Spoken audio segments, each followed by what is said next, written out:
이것도 좀 여쭤보도록 하겠습니다. 의원님께서 세대론, 네. 네, 청년을 세게 들고 나오셨습니다. 유일 40대, 유일 여성 네. 후보 가운데 그렇습니다.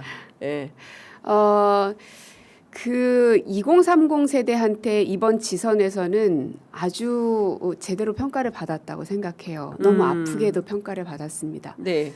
그런데 선거 때만 잠깐 반성하는 것으로는 우리는 미래 세대에게 선택받을 수 없어요. 예. 어떤 정치인이든 정당이든 미래 세대에게 선택받지 않은 정당은 희망이 없다. 네, 네, 그렇게 네. 생각하고요. 그럼 도대체 2030 세대가 왜 우리를 떠나가는 것일까? 전 두 가지라고 보는데, 하나는 그러니까 우리 한간에서 얘기하는 내로남불, 네. 네, 그리고 가르치려 드는 뭐 꼰대 정치로 많이들 네, 얘기하시더라고요. 꼰대 정치. 그 두 가지로 우리를 평가하는구나 하는 생각이 계속 많이 들거든요. 네. 그러니까 내로남불은 뭐냐면 그래서 책임 정치를 하라는 겁니다. 말한 것에 대해서 책임지고, 그리고 우리가 그 하고자 하는 법안에 대해서도 책임지고, 그래서 자꾸 이 보안 수사권에 대해서도 사각지대가 있는 걸 우리가 명백히 알매도 불구하고 수사 기소 분리는 우리의 하나의 신념이기 때문에 그냥 그래야 됩니다. 무조건 해야 됩니다. 이걸로는 설명이 안 되는 거죠. 이유가 있어야 되는 거예요. 그래야 책임을 지는 것이니까요. 네. 그리고 또 하나 이 소위 꼰대 정치라고 자꾸 우리를 부르는 이유가 뭘까를 생각해봤는데, 너무 가르치려 들고 그 다음에 계산을 너무 많이 하고 그 계산이요. 계산하지 않고 뭔가를 했을 때 사람들은 감동할 수 있습니다. 그러나 계산이 보이는 순간 감동하지 않아요. 네. 그런데 민주당이 보여지고 있는 여러 가지 사회에 외치고 있는 구호들이 너무 계산 정치로 보이고 있고, 그것이 곧 구태 정치로 보여지고 있고, 네. 꼰대 정치로 보여지고 있는 것 예. 같아요. 계산 정치, 구태 정치, 꼰대 정치로 보인다. 이제 이것에 대해서 비판하는 거다. 근데 사실 그 2030들이 이제 등을 돌리기 시작한 핵심 상황은 문재인 정부 때 조국 사태 아니냐. 이른바 네. 이제 그 인국공으로부터 시작돼서 공정, 공정하지 못한 것에 대해서 이 친구들은 이제 80년대를 살아온 저희들과 다르게 네. 하여간 못 참는 거예요. 뭐 1점, 뭐 0.5점 이 점수로 어떤 그 커트라인이 갈리기 때문에 인생이 바뀌니까 네. 하여간 그 손톱만한 거라도 공정하지 못한 것에 대해서는 참지 못하는 것이고, 이 공정 논란이 지금까지 이어지고 있는 거 아닌가, 여기에 더 분개하는 거 아니냐. 네, 네. 네, 그러니까 꼰대 계산 구태 정치의 핵심은 이 공정 논란이다. 이 부분에 대해서 민주당이 우리는 떳떳합니다 이렇게 이야기할 수 있나라는 비판도 받고 있어요. 그 점에 네. 대해서는 그 같은 뭐 비교적 네. 젊은 세대로서 의원님 어떻게 생각하시는지요? 저도 동의하죠.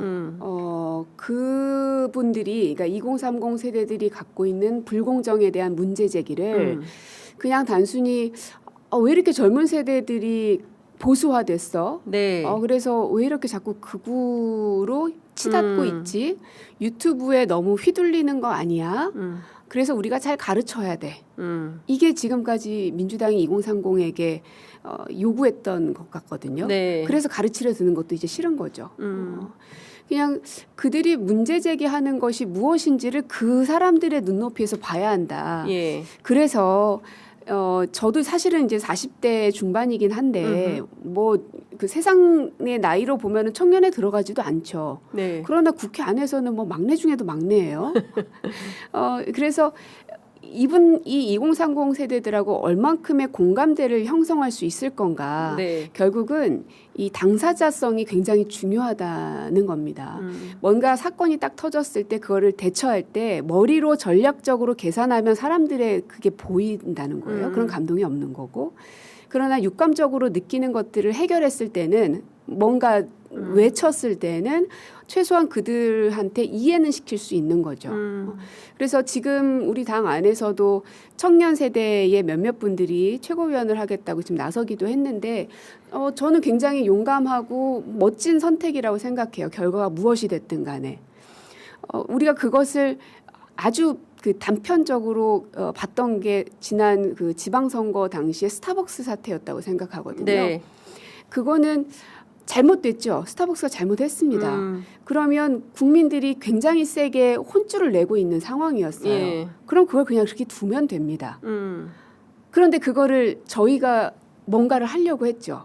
그리고 금지시키고 가지 네. 말라고 하고. 그러니까 행안부나 혹은 대통령의 X를 통해서 문제 제기한 게 잘못되었다 이렇게 보시는 겁니까? 아니요. 대통령의 문제 제기는 그거는 필요했어요. 예. 왜냐하면 그러지 않았으면 그냥 대충 얼렁설렁 넘어갈 수도 있었으니까. 예. 그러나 문제 제기가 있은 이후에 우리 당에서 후보자들 스타벅스 가지 말아라 뭐 이런 얘기하고 저희 서울 그 시장 캠프에서도 캠프 안에서는 스타벅스 금지다 뭐 이런 게 공지사항으로 뜨고 네. 그런 걸 보면서 저는 숨이 턱 막혔어요.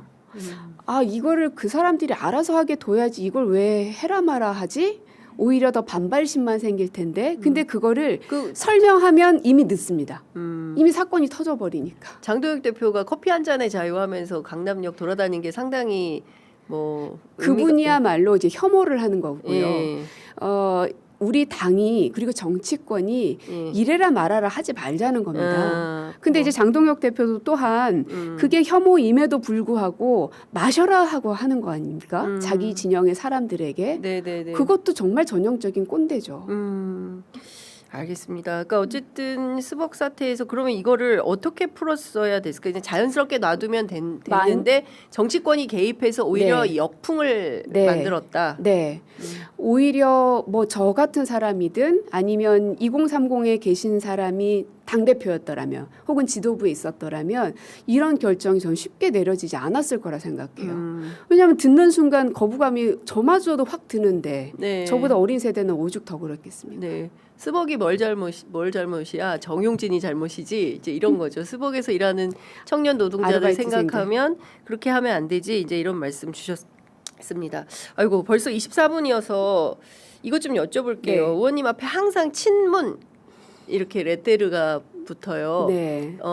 그래서 이제 문재인 대통령을 빼고는 이제 고민정의 정치를 설명하기가 쉽지 않다 이런 이야기가 있어요. 어떻게 받아들이십니까? 제가 극복해야 될 일이라고 생각해요. 그래서 이번에도 선거를 그러니까 당 대표를 나오겠다고 마음을 먹고 나서 네. 찾아갈 법도 한데 전당대회가 끝나면 찾아뵙겠다고 말씀드린 것도 그분이 제 마음을 뭐 모르지 않으시기 때문에 그 전에 뭐 워낙 평소에 자주 왔다 갔다 해서 이런저런 말씀들을 많이 나누곤 예. 하거든요. 평소에도. 근데 이제 선거 출마를 며칠 앞두고 가버리면 정치적으로 너무 계산된 게 보이지 않습니까?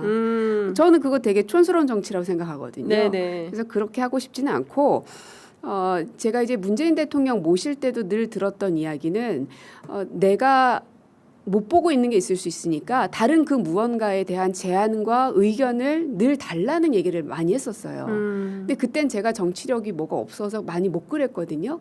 그래서 이재명 대표 시절에는 그걸 많이 하고 싶어서 대표님한테 이런 의견이 있습니다 하는 걸 늘상 많이 얘기를 했었습니다. 네. 그래서 대표께서는 한 일주일 정도 꼭 시간을 갖고 여러 의견들을 취합한 결과에 대한 결론을 내곤 하셨거든요. 그래서 오히려 저는 이제 문재인에게서 배운 정치를 이재명 대표 시절에 많이 구현해봤던 것 같고요. 그렇게 제가 배워왔던 것을 이제 고민정 정치로 만들어내는 게 제 역할이지 언제까지 그냥 친문의 고민정으로만 남아있다면 제가 정치를 하는 이유는 없다고 생각해요. 그리고 그걸 문재인 대통령께서 누구보다 더 원하신다고 알고 있고요. 앞으로는 이제 고민정의 이름으로 네. 예. 친고파. 친고, 친민. 알겠습니다. 멸칭 좀 여쭤볼게요. 뭐 수박 뭐부터 시작해가지고 엄청나게 그 많은 멸칭이 있었는데요. 네. 실제 이게 문재인 대통령의 양념 발언으로부터 비롯된 거 아니냐. 당시에 문재인 대통령이 양념이 아니라 이런 혐오 발언하면 안 된다라고 확실하게 네. 당시 기자의 질문에 답변을 해주셨더라면 그때 이런 문화가 단절되지 않았겠냐. 그때 양념으로 열어두었기 때문에 오늘날 이렇게 끔찍한 멸칭 논란이 있는 거다. 어떻게 보십니까? 그래서 초기에 막는 게 중요합니다. 그때는 조그만 힘을 쏟으면 막을 수 있었지만 지금은 엄청나게 많은 힘을 들여야 되는 시기가 돼버렸잖아요. 네. 그래서 그런 얘기 들을 때마다 왜 내가 그때 좀 더 뭔가 정무적 판단과 정치력이 없었을까를 스스로 막 한탄을 해요.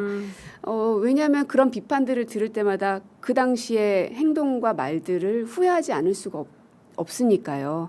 그래서 이렇게 막 비판받고 사실 멸칭은 그때부터 시작했잖아라고 하면 별로 반박하고 싶진 않습니다. 잘못이 있으면은 겸허히 받아들여야죠. 네. 그래서 그것 때문에 제가 대신해서 그 비탄감을 하고 있는 거라면 충분히 견뎌내겠다, 버텨내겠다 싶고요. 다만 그 멸칭이 여기에서 멈춰져야지 또 다른 어떤 정치인을 향해서 멸칭이 계속 가면은요 정치 못합니다.